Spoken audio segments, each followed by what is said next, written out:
बार फिर से भड़काऊ बयान दिया है। ये कहा है कि बीजेपी के खिलाफ मुस्लिमों को भड़का करके बीजेपी ने मुसलमानों के खिलाफ युद्ध की घोषणा कर दी है। ये कह रहे हैं ओवैसी साहब, भारतीय मुस्लिमों को अपना पॉलिटिकल लीडर चुनना होगा, ये उनके लिए जरूरी है। ये सीधा सीधा एक भड़काऊ बयान है जो एआईएमआईएम चीफ असदुद्दीन ओवैसी की तरफ से दिया जा रहा है, जो साफ तौर पे कह रहे हैं कि बीजेपी के खिलाफ किस तरीके से मुस्लिमों को वो भड़का रहे हैं। ये कह रहे हैं, कह क्या रहे हैं वो भी सुन लीजिए।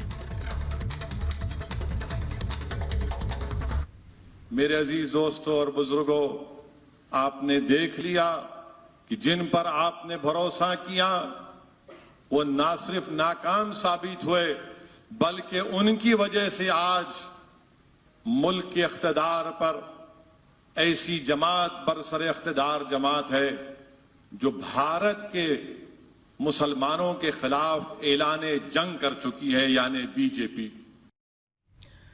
तो वहीं ओवैसी के बयान पर अब साधु संतों की प्रतिक्रिया भी सामने आने लगी है। चक्रपाणी महाराज और आचार्य विक्रमादित्य ने ओवैसी पर जमकर हमला बोला।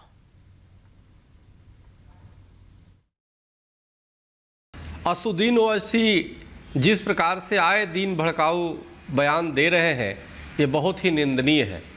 चुनाव के समय तो अभी बोल रहे थे कि अगर जो मोदी जी योगी जी नहीं रहेंगे तो फिर हिंदुओं का क्या होगा, हिंदू समझ ले। अभी हैदराबाद ने पुनः एक बार भड़काऊ भाषण अब ये दिया है कि बीजेपी ने मुसलमानों के खिलाफ ऐलान जंग कर दिया है। अब ज़रा सोचिए, इस तरह की बयान एक सांसद के द्वारा दिया जाना कितना दुर्भाग्यपूर्ण है।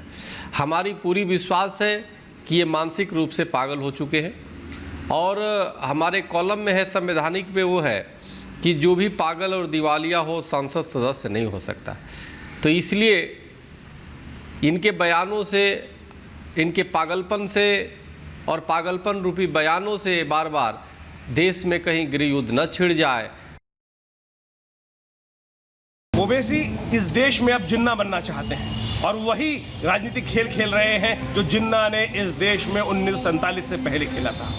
इस देश का मुसलमान आम खुश है। इस देश में आग लगाने का प्रयास कर रहे हैं ओवैसी, और तमाम देश के नागरिक हैं वो सब समझ रहे हैं, क्या हिंदू क्या मुसलमान, सबके सब इस बात को समझ चुके हैं। ओवैसी का पुरजोर तरीके से विरोध होना चाहिए। और इस देश में इस वक्त पिछले 5 सालों में मोदी सरकार ने करीब 22,000 करोड़ रुपए मुसलमानों के विकास के लिए खर्च किए हैं, और माइनॉरिटी कमी जो हमारी मिनिस्ट्री है वो इसका सबूत है। जाकर कोई भी चेक कर सकता है। इस देश में सबका साथ सबका विकास हो रहा है। हर मुसलमान के लिए हॉस्पिटल में व्यवस्था है जैसे हिंदू के लिए व्यवस्था है। कोई नहीं पूछता है सड़क पर कि आप हिंदू हो या मुसलमान हो, लेकिन ओवैसी जैसे लोग इस शांत देश को अशांत करने का प्रयास कर रहे हैं और इस देश का विभाजन कर प्रधानमंत्री के पद का ख्वाब देख रहे हैं। भारत सरकार को तुरंत इस पर अंकुश लगाना चाहिए, इनको जेल में डालना चाहिए और इनके खिलाफ देशद्रोह का जो मुकदमा है वो दर्ज होना चाहिए।